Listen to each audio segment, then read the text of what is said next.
बढ़ेंगे आगे। मांडल विधानसभा क्षेत्र से बीजेपी के उदयलाल भडाना ने भारी मतों से जीत दर्ज की है। उन्होंने कहा कि कांग्रेस का अहंकार उसे ले डूबा। कांग्रेस के शासनकाल में मौजूद भ्रष्टाचार, गुंडागर्दी और महंगाई जैसे मुद्दों के लिए जनता ने कांग्रेस को जड़ से उखाड़ने का फैसला किया है और पीएम मोदी की कल्याणकारी नीतियों पर भरोसा जताते हुए जनता ने बीजेपी को भारी मतों से विजयी बनाया। इसी पर हमारे संवाददाता उमंग माथुर ने उदयलाल भडाना से खास बातचीत की।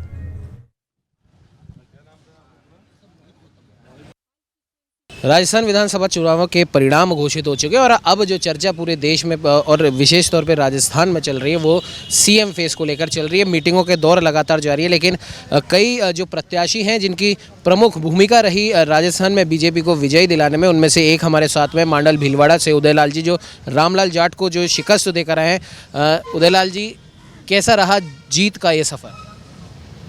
मांडल विधानसभा जो हमारे भीलवाड़ा के अंदर मांडल विधानसभा है, उसके अंदर जो नौजवान और युवा कार्यकर्ता हैं उन्होंने बिल्कुल जोश और उमंग के साथ, तत्परता के साथ ये चुनाव लड़ा और हमारे जो सीनियर लीडर हैं, बड़े बुजुर्ग हैं, उन सब का बड़ा सहयोग रहा।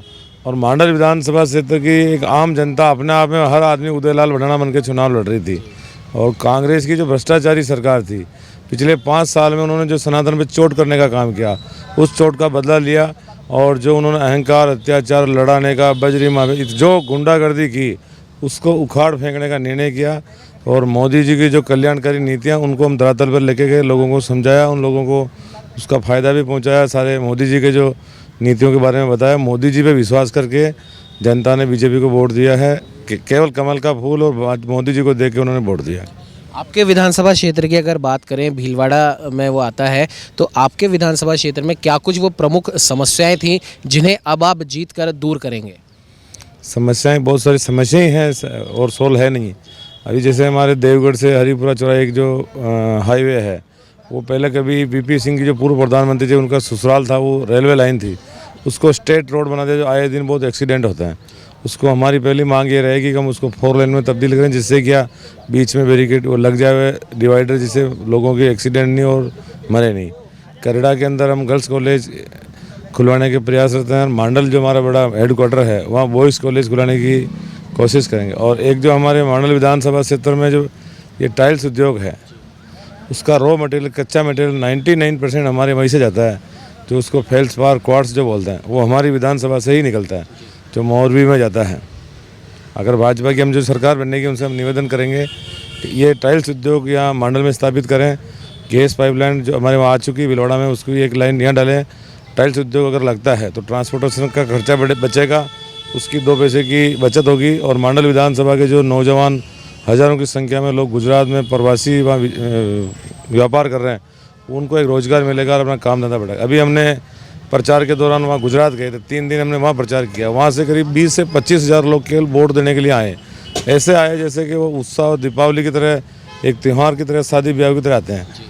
तो हम चाहते हैं कि हमारे यहाँ के जो नौजवान बाहर व्यापार कर रहे हैं, रोज़गार कर रहे हैं, तो वो सब लोग यहीं करें।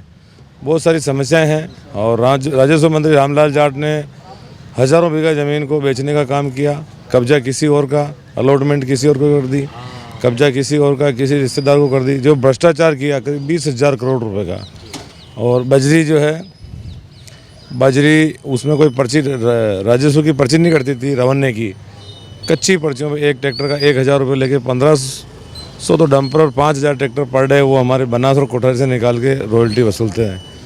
परसों के दिन हमारे एक बच्चे की ये अवैध वसूली से मौत हो गई। फिर हमने वहाँ कुछ करके उनकी मदद करवाई, लेकिन वो दादागिरी, गुंडागर्दी करके ये जो कर रखा था, कांग्रेस से त्रस्त होकर जनता ने कांग्रेस की सरकार को, राजस्व मंत्री को उखाड़ के फेंका।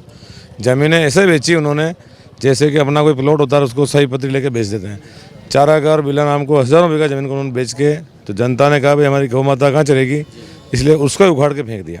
उदयलाल जी, एक आखिरी सवाल आपसे ये है कि अब जो मंथन जो चल रहा है, चर्चा जो चल रही है, वो कहीं ना कहीं मुख्यमंत्री चेहरे को लेकर चल रही है। आपकी कोई पर्सनल चॉइस? मेरी पर्सनल चॉइस नरेंद्र मोदी, कमल का फूल। जिसके सर पर हाथ रखेंगे वो सीएम रहेंगे। हम ये चाहते हैं कि जो एक नॉर्मल व्यक्ति हो और जो सबको साथ देकर चले, मिलजुल कर चलें। बाकी मोदी जी जिसके चेहरे पर हाथ रखेंगे वो हमारा मुख्यमंत्री रहेगा। सुंदरा जी के नाम पे क्या? इतनी हमारी वो औकात नहीं है हम किसी का नाम लें। हमारा काम है कमल का फूल। हम ही चंद्रशेखर जी साहब से मिलकर के आए, हम लोग 2 घंटे से वहीं थे। आला कमान हमारा जो भी तय करेगा, हमारा केंद्रीय नेतृत्व उसके हम साथ में रहेंगे, पार्टी के साथ में। हम किसी एक का नाम लेके पार्टी जो तय करेगी पार्टी के साथ में।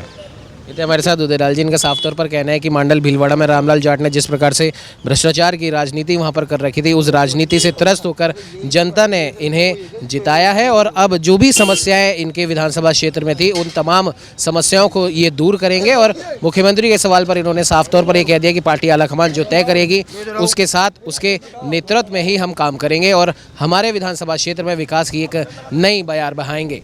सहयोगी कैमरामैन अजय के साथ उमंग माथुर, नवतेज टीवी, जयपुर।